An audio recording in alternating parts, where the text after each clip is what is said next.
Tell you what, I'll put on screen if I'm wrong. And what I'll do is, first of all, let's do a I'm right, You're and gonna have then to delete that immediately.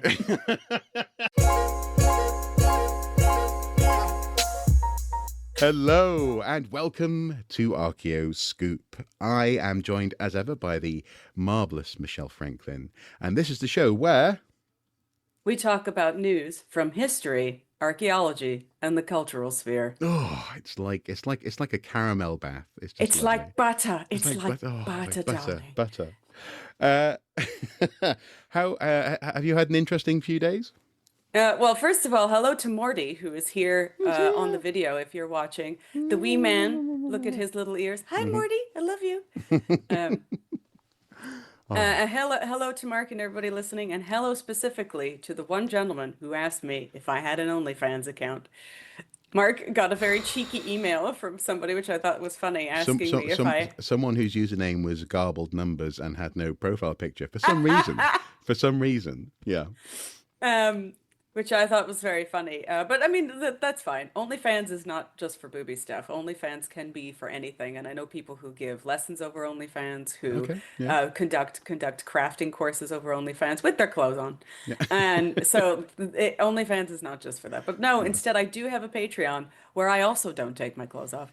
Okay. And we talk more about writing and linguistics and many, many things that have nothing to do with boobies. So if you if you enjoy that, you could go to my Patreon at newshortstories.com. Good. I like the reframing. Although obviously we were talking about how you could have an only Fuji Sans. That could work.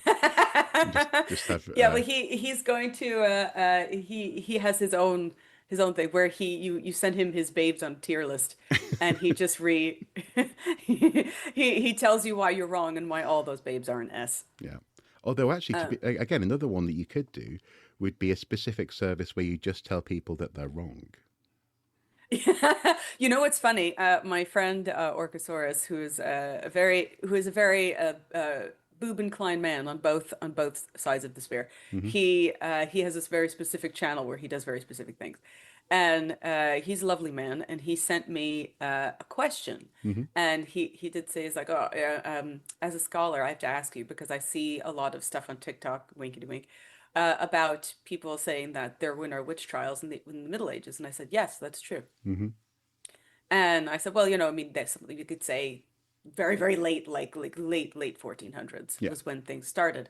But it didn't really kick up until the 16, 1700s. Hmm. And I said, even before that, we had the werewolf trials, very famously. One of the most famous ones was in 1580, in 1589.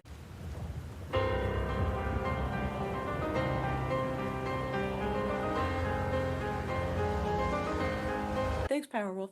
1589 was Peter Staub, who was the werewolf in Germany. Well, werewolf.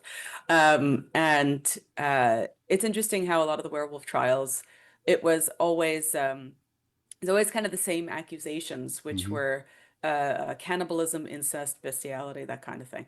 Okay. And so of course, that means they must be a werewolf. Hmm. Yeah. Not that they're just crazy. No. But then obviously, that led into the witch trials. But a lot of this started in and around Switzerland, France, Germany, etc. Hmm. And oh, I know. See, Morty hears werewolf, and he's suddenly very excited. Hmm. Um, but yes, Morty, for some reason, does not strike me as the kind of dog who would be willing to stand up to a werewolf. No, no. I mean, he would bark. He barks at any dog that goes past because he's had some bad experiences with dogs.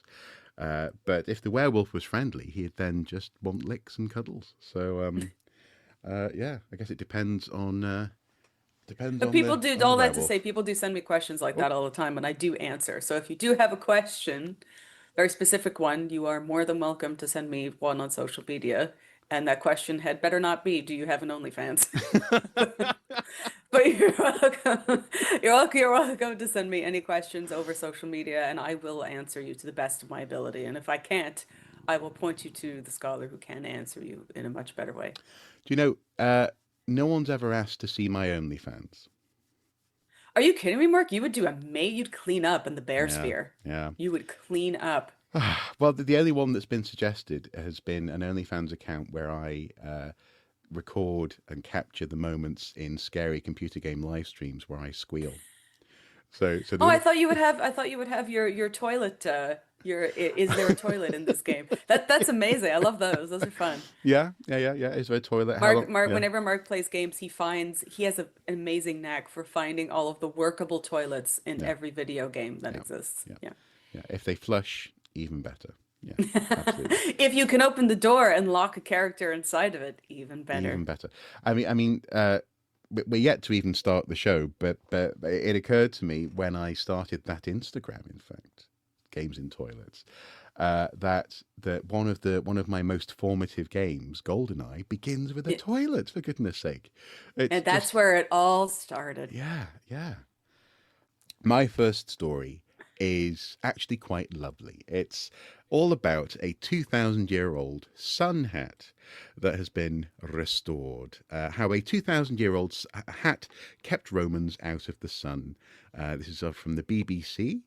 And apparently, a 2,000-year-old hat intended to keep Roman soldiers cool in the heat of the desert following their conquest of ancient Egypt has been painstakingly brought back to life. The artifact, believed to be one of only 3 similar headpieces remaining in the world, was held in a storage room at Bolton Museum for more than a century Wow. until a private donation led to its restoration. Um, Conservator Jackie Hyman said the felt hat was flat and moth-bitten when it was taken out of the box, and sensitive treatment was paramount due to its fragility. This hat was made to be worn, but if only it could talk and tell us who made it and who wore it, she said. Historians at the museum estimate the head covering was made around 30 BC for a member of the Roman military in Egypt following the death of Queen Cleopatra. Cleopatra. Cleopatra. Wow. That's a great Cleopatra. villain name. It is, isn't it? Yeah. Cleopatra. Yeah. Cleopatra the seventh, when ancient Egypt fell under the dominion of the Roman Empire. Similar to other hats used by Roman soldiers at the time, it is thought the headpiece was adapted to provide protection against sandstorms and the hot desert sun. Interestingly, Flinders Petrie, the famed English archaeologist, dubbed by many as the man who discovered Egypt. Oh, come on. Uh, Oh, come on. Come on. Um, donated the hat. Margaret Murray's on the phone. Mm-hmm. The French are on the phone. Yeah. Donated the hat. Sacre bleu! Donated the hat to the now demolished Chadwick Museum in Bolton in 1911. It subsequently come under the ownership of Bolton Museum, where it's gone on display for the first time following its restoration. This is part of a collection of more than 12,000 ancient Egyptian artifacts. Interesting. And the hat restoration was funded by a donation from the Darwen-based electrical manufacturers, Ritherdon. Okay. All right. Interesting. What does the hat look like? What is it shaped like? Because you said Well, it's felt, so I'm imagining a very moth-bitten beret that just goes wee wee when it you... looks, honestly, it looks like a bucket hat that you might find at a festival. Like it looks genuinely like something that someone who's smelling, smelling very strongly of hemp and Plant. Yes. yeah, plant smell. Yes, choosing my words carefully for the algorithm there. It might be wearing, and Okay. they might also talk to you about ley lines. Yeah, No, no Stukely. no, Please no. get out of here. Stukely or flipping Tom York. Oh, Mark's gonna put I was that so angry thing about in that. there. Yeah, you've said on previous programs, Mark has spoken about his extreme anger for Tommy Yeah, it's York. like Tom York, Radiohead returning to the pyramid stage, and the first thing he said, or the only thing he says in the whole flipping set was, Do you know, right? Do you know, good people of Glastonbury? I was told today by someone over here that this is on a ley line. I don't know if you give a shit about that, but I think it's quite significant. "No, Tom, no, it's not. No, no, get lost." Anyway, what's your story? So speaking of controversial figures, Hmm. this one is from Archaeology News Magazine. This is actually a really interesting find, but oh boy, is it gonna ruffle some feathers. Moses, Moses supposes his toes are roses. Hmm. Moses may be named in an ancient Egyptian mine inscription, sparking debate over the earliest biblical references. Oh, spicy today. A Okay. new Okay. interpretation of a 3,800-year-old inscription discovered in an Egyptian turquoise mine has reopened one of archaeology's most controversial debates. Actually, it's not really controversial. Archaeology says he didn't exist. Did Moses, the biblical leader of the Exodus, ever exist? Dun, dun, dun. And then there's in the article, they put a very funny picture. Independent researcher Michael S. Barone believes that the answer lies in the Proto-Sinaitic inscriptions carved into rock walls in Serabit el Khadim, an ancient, sorry if that's not correct Egyptian pronunciation, an Egyptian Sinai Peninsula mine site. After 8 years of study using high-resolution photos and 3D scans provided by Harvard Semitic Museum, Barone says he has discovered two inscriptions reading Zot mi Moshe, for Hebrew for this is from, it's from Moses, and Neum Moshe, which means a saying of Moses. Linguistically, this doesn't sound right, but we'll get into that. If verified, these would be the oldest extra-biblical inscriptions references to Moses, a figure long documented in religious tradition but never confirmed by archaeology. The inscriptions are part of a group of over 24 Proto-Sinaitic inscriptions, first unearthed by Sir William Flinders Petrie. Hey! Yay! Yay! William Flinders Petrie, in the early 20th century. These writings, which were likely created by Semitic-speaking laborers during the reign of Pharaoh. Okay. During the reign of Pharaoh, I think this is spelled wrong, but okay. Pharaoh Amenemhat, sorry, the third, Okay. sorry, Okay. represented. Phenomenon. Do, do, Yeah, do, do. Yep. I think it's not And spelled then phonetically had correct. And I'm Hannah.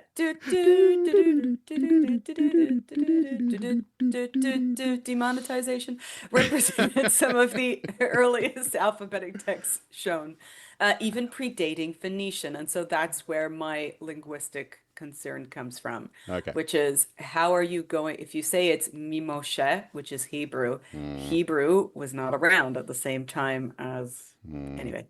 Barone's theory is not, however, without debate. In his proto-thesis, or early thesis, he suggests that these inscriptions are the voice of a single scribe who had knowledge of Egyptian hieroglyphs and used Proto-Sinaitic script to encode religious and personal messages. He believes the personal tone and poetic form of the scribe support for single authorship. The inscriptions yield more than possible personal markings. Nearby inscriptions contain evocations to El, the archaic Hebrew deity, or El is also obviously in the Sumerian pantheon.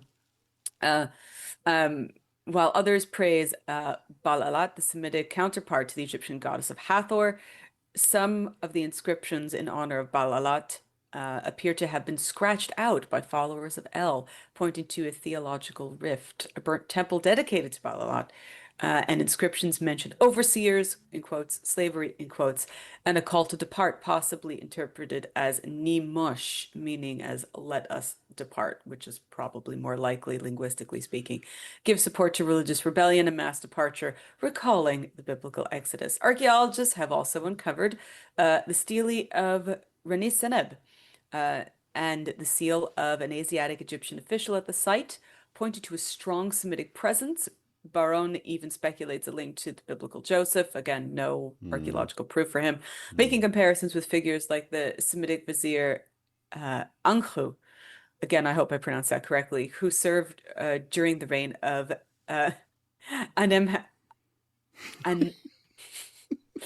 Amenemhat. The Do third it. there, sorry. Yeah, sorry. Despite the hype, not everyone is convinced. Dr. Thomas Schneider, an Egyptologist at the University of British Columbia here in Canada, dismisses the assertions, calling them completely unproven and misleading. And as I say, linguistically, maybe not possible, and cautioning that arbitrary identifications of letters can distort ancient history. And there you go. But when has that stopped people making up good speculate. stories. Yes, yeah, I know. yeah, it happens. All As the you time. say, Mark, it's the rule of cool. The rule of cool, and who's cooler everybody than wants Moses, eh? Yes. And Yeah. so, but I just want to point out that there is, biblically speaking, there is a lot of people who think that, the word Moshe, obviously, Moses is an Egyptian name.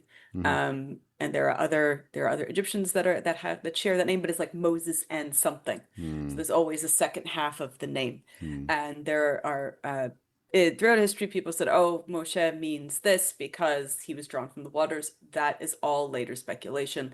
That is not based in ancient Egyptian. No. And we need to divorce those ideas from what the actual history and the archaeology say. Yeah. Yeah. Linguistically speaking, can't happen. So Mm. is it a proto-Moses? Is it talking about Moses? Is it talking about a different Egyptian Moses, as there certainly was? We don't know. So that's it. Okay. Mark, what's your next story? Well, this one also has connections with Africa. We actually didn't share each other's stories this week prior to recording.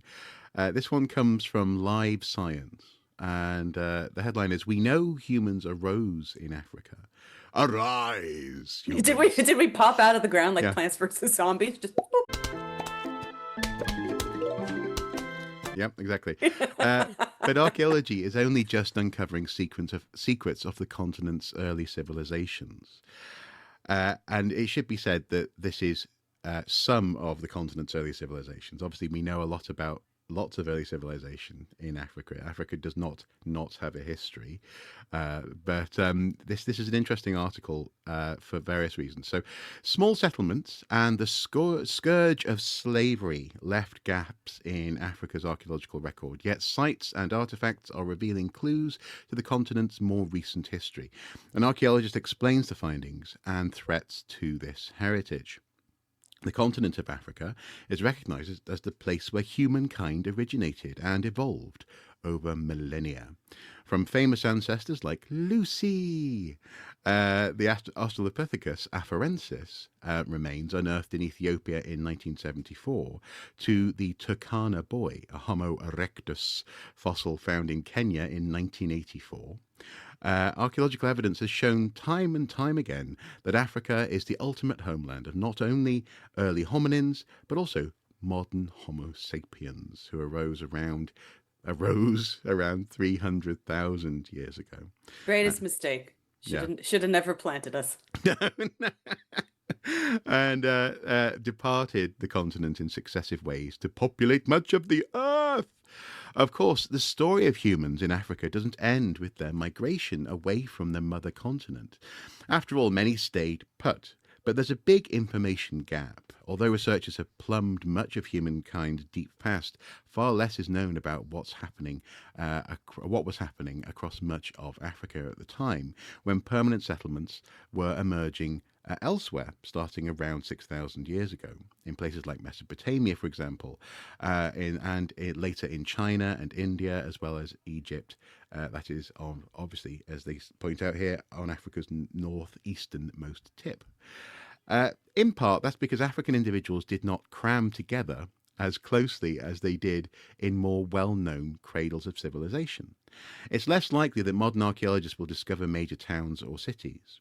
Another factor is the slave trade that slashed a 400-year wound throughout African history and led many communities to be abandoned.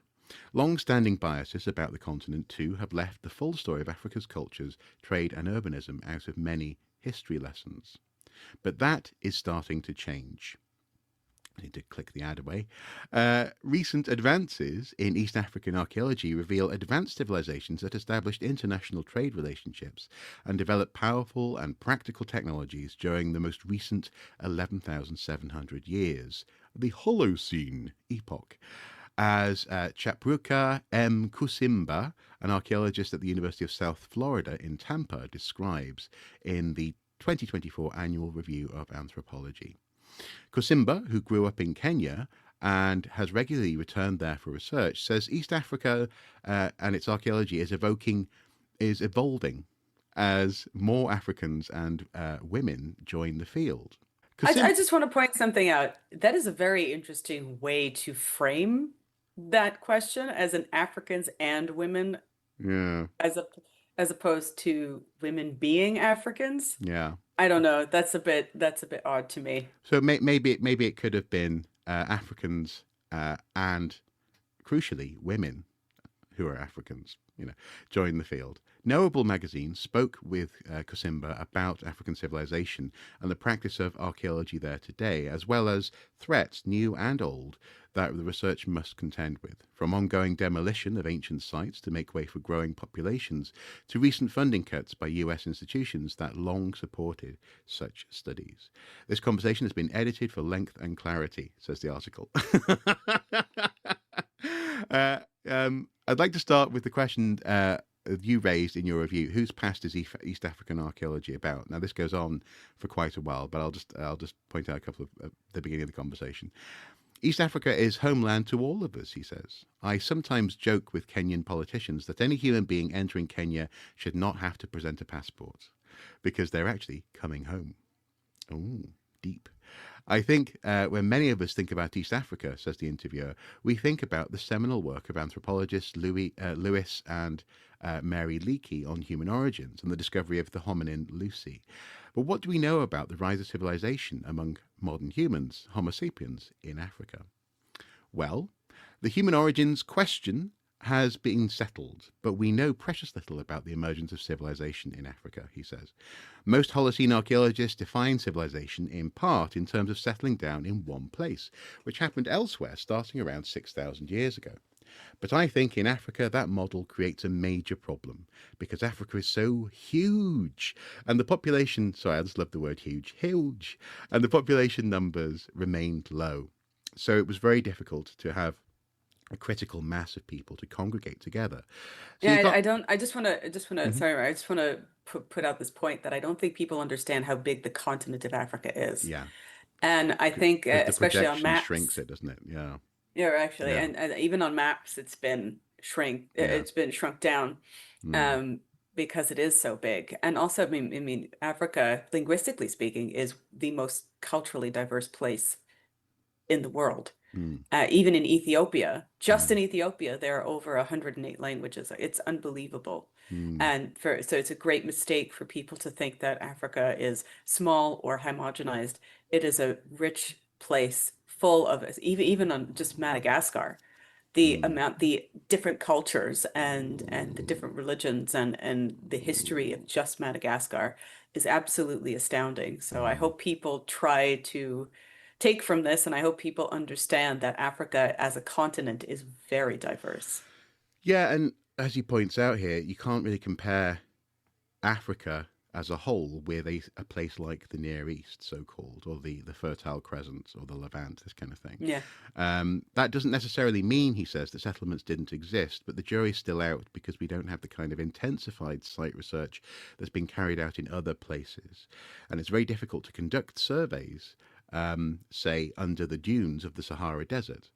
That desert would have been so much more habitable, he says, during the humid green savanna period around 14,500 to 5,000 years ago. But we're not opening the door to Graham Hancock here, by the No, way.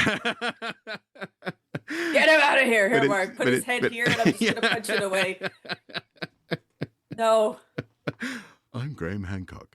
But it's just impossible to find sites under those massive sand dunes. We do know some sites, for example, people were settling together as early as 3000 BCE in the site of Kadero along the Nile. There's evidence of houses, stone tools, pottery and jewellery, as well as bones of people who domesticated animals. Still, Africanists can't compete with Mesopotamia, with Egypt, with Mesoamerica. The result is that when you pull out any book that teaches civilization, there is only a very small section devoted to sub-Saharan African civilizations. And it goes on from there. It's a really interesting conversation. It's a really interesting perspective. A Kenyan working in Florida who goes back to do research a lot. And I think it's a really good little reminder that actually there is, for various reasons, and they're right to touch on slavery and this idea that Africa kind of doesn't have a past, oddly enough. as reasons for that, but also the fact that it is now possible to, if you're interested, to start to fill in those gaps, fill in the blanks, and make those connections, because ultimately we're all from Africa. And Go study the pyramids in Sudan if you yeah, can. yeah. Yeah, absolutely. So what's what's your second story then? Well, we got another spicy one, Mark. Okay. This one is about our favorite friend, second favorite friend, the Shroud of Turin. Hey, okay, yes, yes. Mark will now put on screen Silence of the Lambs.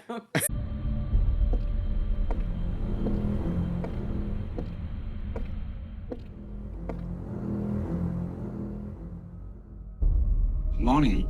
Because that's pretty much the equivalent of the Shroud of Turin. Uh-huh. 3D analysis reveals that the Shroud of Turin image likely came from a sculpture and not a body at all. Oh, the spiciness. A new 3D analysis offers compelling evidence that the Turin Shroud, long believed by many to be the burial cloth of Jesus, which we know is a fake, even the Pope admitted that it's not real, was likely not created by contact with a real person's body, but was actually crafted from a form of medieval religious art. Published in the journal Archaeometry, the study was conducted by Brazilian digital graphic expert and 3D designer Cicero Moraes using free modeling software such as Blender. Moraes modeled how clothing would move on two types of forms: a full three-dimensional human body and a low-relief sculpture, a flat surface with shallow and raised areas. Turin Shroud, measuring 14.5 feet by 3.7 feet. I apologize to everybody who doesn't know what that is in centimeters. Contains a faint image of a man with wounds that appear to be from a crucifixion. It has been assumed for centuries that it wrapped the body of somebody. But not Jesus. Controversy, however, has surrounded its origins since the cloth first appeared in the 14th century, and that was when it was made. 1989 radiocarbon dating test placed the origins of the shroud between 1260 and 1390 CE in the medieval period, while later researchers disputed those findings, suggesting that the sample had possibly come from a repaired section of the cloth. The issue remains unresolved. Well, it's resolved today, kids, because now we've got the scans. In Moraes' recent digital test, the image was produced when a cloth virtually draped over a 3D human model appeared warped, wider, and misshapen due to the fabric of the fabrics flowing over volume. That distortion is called the Agamemnon mask effect, named after the wide gold funerary mask that was discovered in Mycenae. In ancient Greek archaeological site. On the other hand, the imprint from the low relief sculpture closely matched the shape and dimensions in that of the Turin Shroud. The contact pattern generated by the low relief model is more compatible with the shroud's images, Moraes wrote in the study. It shows less anatomical distortion and greater fidelity to the observed contours. He described how a shallow sculpture, maybe made of wood, stone, or metal, would be a strong candidate to serve as a mold. Heat or pigment may have been applied only to emboss the areas of the surface to create an imprint on the fabric. This way, Moraes contended, this method would explain the smooth, flat image one finds on the shroud. Right? Because it's kind of weird that it has a smooth, flat image, and yet it was supposed to be a 3D Well, image. it's interesting actually, because it makes me think of projections that are used in computer game models, where if you want to wrap someone's head on a textures, box, yes, texture wrapping, exactly. the texture is actually quite alarming. Yeah. Oh, so, yeah, it looks like Cassandra from Doctor Who, where she's all stretched out, going, "Moisturize me," and she's actually just a tiny face. Yeah, exactly. Yeah. Okay. Now, can we finally put this to bed then? Because, and the reason why I say that, maybe a bed with a duvet cover that's got the Turin Shroud on it. That would be interesting. But the reason why I say that is that not only is this work, and people might say, well, this work is a modern, scientific thing looking at a holy artifact. Well, there's not. Of course, it's not going to understand what it's imbued with. We have documents from the time, from the artist saying, "I made this piece of art. What do you think of it?" And you think, and I also, think it was pretty. I think it was yeah, pretty definitive when the Pope allowed the DNA test to be done, or rather, I should say, the testing to be done, yeah, and it was definitively discovered not to be real. mm, And the Pope's response is pretty good. I mean, he said at the time, he said, "Well, it's a representation, and people are mm. welcome to see it as a representation So because an we icon of don't faith, I have." think he called it. Yeah, Yes, yeah, exactly. yeah. Yeah. And there's nothing wrong with that at No. all. If that's what is, crosses are an icon of faith. Mm-hmm. There's different ways that you can see these things, Mm-hmm. and just don't say it's ancient because we know it's not. No, no, exactly, exactly. Do So you do think you, anybody's going to listen to the Pope art? No, yeah, why would you listen to the Pope if you're Catholic? I mean, no. anyway, do you feel better? Do you feel as though you've exercised something, or is it just going to keep coming back? Yeah. Shroud of Turin is one of those things. We talked about it when I interviewed Dr. Dan McClellan, who's lovely. Twice we talked about the Shroud of Turin, Mm-hmm. and he talks about it a lot on his channel. And people just can't let it. No, like I said, if you are not going to believe the Pope, when the Mm-hmm. Pope says, "Okay, fine, we accept that it's not real, but it's a representation of what it might have been," there is no laying this to rest. If you will not believe the Pope, I Then have no answer. I have no answer for that. no. That's why I laughed when I said, "Ooh, we have some spicy stories today." We got Moses and the Shroud of Turin all in one. Next week it's going to be the Green Man again. Well, Well, I'll try to find a new article on the historicity of Ostara. We'll just get them all in before the school year starts, kids. We'll yeah. just get in all the greatest hits into one bag. But Mark, we do have something for you this week. So, Okay. Okay. Fuji-san picked this out for you, Uh-huh. and because we know you love Polly Pockets, Yeah. it is for those who are only listening. It is a small cat Mario from obviously from Oh. Super Mario, but it is kind of like a Polly Pocket. So here's Mario, and Uh-huh. here's his little question box. Yeah. But you can open it up, and there's a little play area in there. And apparently Oh, there are other characters that you can get to put in this box or this play area. nice. So would that be is it Nico Mario or something like that? I guess The Neko Mario. Neko Mario? Okay. Yeah, Neko Mario. Interesting. Something just for the interested at home, if we're just very briefly touching on computer games again. I learned a while ago, and Michelle will know this. Michelle will be like, "Pfft, everyone knows that. But I learned a while ago that "It's to me, Mario" is not him being hyper Italian saying "It's a me." It's saying Super Mario in Japanese, isn't it? No, Are you sure? it would be Mario des is it's Oh. Mario. Oh, rats. Am I wrong? I'm pretty sure I let.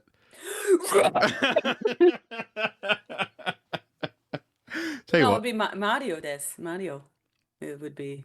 Okay. Tell you what. I'll put on screen if I'm wrong, and what I'll do is first of all let's do a I'm right. You're And gonna then... have to delete that immediately. Only because I'm wrong. I actually never heard that, and that as somebody who knows basic Japanese, that would not be how you say it's Mario. A few moments later. Yeah, Itsumi. Mm-hmm. Itsumi is not okay. So they claim that the word Itsumi Yeah. is super in Japanese, but it's not, and I've never heard that ever. Okay. Itsumi is somebody's name, and it does not mean super. Okay. I don't know. I do not know. Yeah, so there was a. Oh, Mark, you're going to be so upset. You know where it originated? Where? Facebook. Oh. I'm very sorry, honey. Oh. Sorry. Well, at least you called me honey. Oh, There's a I'm sorry, positive. No, Itsumi is a Japanese name, but it has nothing to do with Mario or it being super. It would just be Super Mario. Gutted. Okay. Mark, So remember, whenever you see these things online, what should you do first? I should always ask you. No. To be fair, I think a conversation with an expert on BBC Radio 4, which is a serious station, is a reasonable thing to go, ooh, that's interesting. And that's the spirit in which I was sharing it. I should have checked. I will just tell you this, Mark. This is a One of the lesson for reasons everyone at home. I stopped listening to the English Heritage podcast Yeah. is because they had on, I don't remember his name, but they had on a curator who, when they asked him about, and they've had specialists talking about Christmas before, and they had him on. He was a senior curator. I can't remember which museum. They asked him about Christmas, which is something that he does not curate. And they said, where does mistletoe come from? And he went, oh, it comes from the Druids. And I immediately turned it off and I went, this is an English heritage program. Are you fucking serious? And I was mad and I wrote a letter. Did I get a response to that letter? No. But I always think it's interesting how they'll have somebody, let's say like Professor Ronald Hutton on, who will tell you where the custom of doing mistletoe at Christmas came from. It's from British households in modern times. It has nothing to do with Druids. And they'll just let somebody say that, even though they know it's not true, and they've already had previous experts on telling people where it comes from.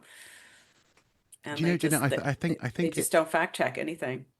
No, and I think it's because it's one of those a priori ideas. It's this idea. It's received wisdom that's gained without additional research. And in that sense, I just demonstrated it by going, oh, did you know this? And because I have a super silky, amazing academic voice, people might take me seriously. You do. And in other cases, that can lead to truly egregious errors in terms of knowledge. So I will be keeping this in the recording. Thank you very much for correcting me. But also at the same time as well, what I would say is that Charles Martinet is the definitive Mario. Absolutely, he's a legend. Yeah, Chris I'll Pratt. tell you a funny story. So when he was here for Comic-Con one year, he was sitting across from LeVar Burton, whom I was meeting, and so I had met LeVar Burton, and I was telling him how much Reading Rainbow meant to me as a kid. I don't really get starstruck, but LeVar Burton had, when we were talking, he grabbed my hand. And he put it to his heart and he said, you know, this is really important to me. I need you to tell me your name. I was done, finished. Immediately I went, and I was all over the place. But as I mentioned this because the woman standing next to me, her daughter was meeting Charles Martinet. And so the lady, this very nice lady, said to me, she's like, are you going to be okay? I'm like, yeah, I'm fine. I just didn't expect him to do that. It's fine. And as we turned around, her daughter is meeting Charles Martinet, and I hear Charles Martinet going, Jessica, I love you. And she goes, Sandy loves me. So it was just tear central. It was so funny. This poor woman, she was like, her daughter came over, and she's going, there, and she's patting me on the shoulder, going, there. Yeah. And then I turned around, and Billy Boyd was standing behind me, so we ended up having a conversation about Scottish independence, and I stopped crying immediately. But that is my Charles Martinet story, and I think he made that girl. She's like, Mario 64 was her favorite game of all time. So, nice. But he said, Jessica, I love you. This girl, she was maybe 17, 18 at the time. She's destroyed. She was destroyed. Yeah. And she was the happiest and saddest person all at once. Anyway, that's my story and I'm sticking to it. Goodbye, everybody. Remember, always fact check. Always fact check. Always fact check. I like it being a teachable moment. I am a teachable moment. I am a regional delicacy. We'll see you next time, kids.